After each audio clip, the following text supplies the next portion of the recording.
I wonder if, for demons, meeting Krampus is like us meeting Santa. She's an icon, she's a legend, and she is the moment. Now come on now. Guten Tag, mein Kinder. A very happy Krampusnacht to you all if you're watching this the day it goes up. If not, make sure you're behaving because Krampus is always watching. Now, we recently took a look at the bulbous beauty der Clown, but what about the boss man, the myth, the legend, the literal goat himself, Krampus? Well, I don't want to keep him waiting and risk winding up on the naughty list, so let's get cracking. Now, I'd mentioned in my review for The Clown just how long it took for us to finally get this big boy in hand. It feels like he was announced ages ago. I want to say it was at least a year or two between his announcement and when some folks started getting him. Some people in those early pre-orders actually got their Krampus figures last year, while a lot of us had to wait. Let me tell you, the FOMO was real. Watching people post their reviews and pretty pictures while I kept poking my pre-order with a stick, hoping for it to update. And it finally did. I've had this guy for a little bit now. He's been haunting my shelf appropriately, but now that the holidays are upon us, what better time to show him some love? And one place NECA never skimps is the packaging. And his box is, well, just about as big and bulky as he is. In fact, bigger and bulkier. The only way I can fit this in the frame is to turn it on its side. It's about the size of, I'd say, two NECA Ultimate boxes put together, maybe 1.5, but still appropriately designed with a really cool icy Krampus logo with his little goat horns. The man himself on the side there. Here he is again, showing off his little snow globe collection. You get the cool, iconic poster on the front, that gnarly hand clutching onto that Kraken snow globe, a nice glamour shot of the man himself on the inside, and some lovely glamour shots on the back, all confined to his little snow globe, which is a super cute idea. And of course, we gotta give some love to our crew on the bottom there. Everybody involved with this guy really did such an amazing job. But on to the figure himself, and of course our good friend Augustus Gloop, who's here to aid the review. But hot damn, my goodness, Krampus, what big presents you have! Just like Der Clown, our man Krampus here is a glorified statue. Maybe even more so than Der Clown. He is a big, just hunk of plastic. But of course, you can hear him jingling and jangling there. You're not really getting this guy if you want posability. While he is surprisingly nimble in the film, jumping from rooftop to rooftop, we don't get that here. And honestly, that's fine. I can't imagine how expensive this figure would be, and with something so top-heavy, the stability certainly may have suffered. I always prefer effort goes into a good representation of the character over anything else. That said, he's not entirely a brick. We do get some articulation, mostly on the top half here. We get some on the shoulders, basically just swivels. They can go out to the side just a little bit, but I wouldn't push him too much. He's not going to take flight, you know? There is some articulation at the shoulder as well, just a little bit, just a teeny bit of back and forth. And on the wrists as well, mostly just swivel hinges on those. And that works. I mean, with these sculpted sleeves, I mean, it's pretty clear how he's supposed to look. We also get two joints at the head, one kind of at the base of the neck, just for a little bit of turn, and then one with the head itself, kind of on a bit of a ball joint. With the big beard, you're not going to get a whole lot, but it's enough for some little subtle micro expressions. And then on the bottom, you do get a little swivel at the hooves as well, although this is admittedly kind of superfluous. You really don't need those to move at all, because with this big old sculpted robe, he's plenty stable on his own. And that's it. Nothing at all below the shoulders other than these hooves. He's a big old brick. Really, truly quite heavy. There's some heft to this guy. You could really do some damage. Thank goodness he has such a wide robe to stabilize him, because I really don't see this guy surviving a fall off the shelf. At the very least, he would definitely lose one of these softer plastic horns or two, or he would do some major damage to any body part that he landed on. And from hoof to horn goes off camera, but we are looking at about 10.5 inches from the bottom all the way to the tippity top of the horn. So definitely clear some room on the shelf, because he towers appropriately. But everything about this guy is so well done, I will say. Right off the bat, you'll notice the chains, and these are real die-cast metal. They hang and flop and rattle and jingle and jangle. Some have these little bells, little sleigh bells on them. Some have little locks on them. Luckily, while they are very stable, they never really get in the way. They don't hinder movements any. They're big enough and long enough that they can kind of move and give with any poses he may do. They also feel nice and stable, connected to the plastic, so you won't really have to worry about them snapping off. Maybe if you have a little kiddo running around, keep them away, but I'd say that about Krampus in general. Don't let him near the kids. Even just as is, you could probably strike some fear into their hearts if they're acting naughty. But the paint and the sculpting come together to really sell that this guy is kind of this like ageless entity. You get the giant Santa coat, obviously, of course, but it's ripped and tattered and very dirty. This isn't the bright, vibrant Santa we all know and love. This thing is dark and dingy. You do get a couple little brighter spots of red, nothing too bright, but just little areas where the dirt or blood or whatever all this is hasn't quite permeated so deeply. And same with the fur trim as well. You can tell it was probably white at one time, but now it's yellowed and brown and dirty and crusty. I mean, obviously, this is sculpted plastic, but I do like to imagine that his coat would probably just be quite crusty as well. I could see it holding this shape just from gunk alone. And his skin as well, very gray and rotting. But you do get those nice little pops of color on his rings as well. Get those long, sharp nails, rivaled only by Cynthia Erivo herself.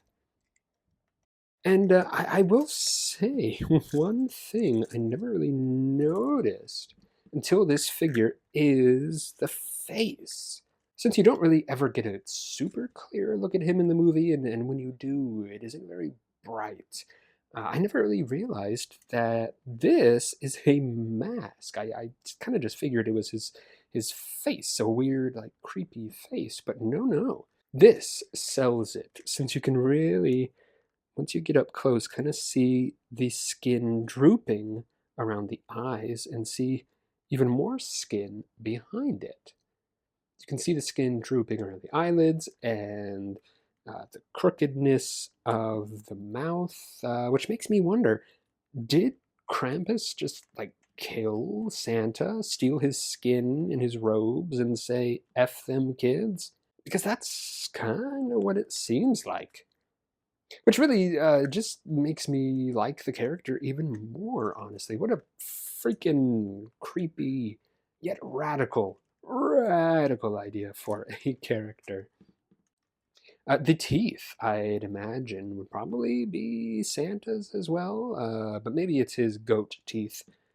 The eyes, though, is where things get interesting. These ones, obviously, as you can see, are very bright orange, very fiery, kind of like he's staring into flames. On a lot of the earlier figures, he seemed to have more goat like eyes with the sideways pupils, which I really liked, and I think really helped sell that this is some kind of creature wearing a Santa skin mask versus just like a demonic Santa. It's not the biggest deal in the world. I mean, it still looks freaking rad, freaking creepy, but it is, I think, an interesting change. And with as big as this Krampus is, with as much room as he takes up in the box, you'd think they wouldn't be able to fit anything else in there, but they did. He comes, of course, with a bunch of alternate hands, some pointing, some kind of grasping, some gnarled and reaching for you. All very long, very spider like, very creepy.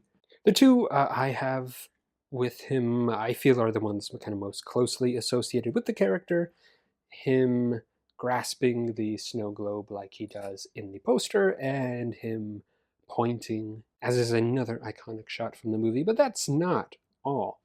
He also comes with two very long, very gross tongues because he wasn't creepy enough as is. One, as you can see, is very long, very straight. The other one, a bit more crooked, a little more licky, if you will.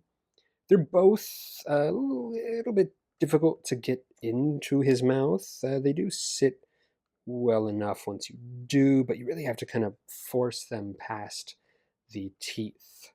I kind of like him better without the tongue, to be honest, but they're there if you want to give him some tongue action. He does also come with this little gift box with a removable lid and a very teeny tiny separate little bell accessory. I definitely keep it in the gift box itself just because otherwise I would lose it.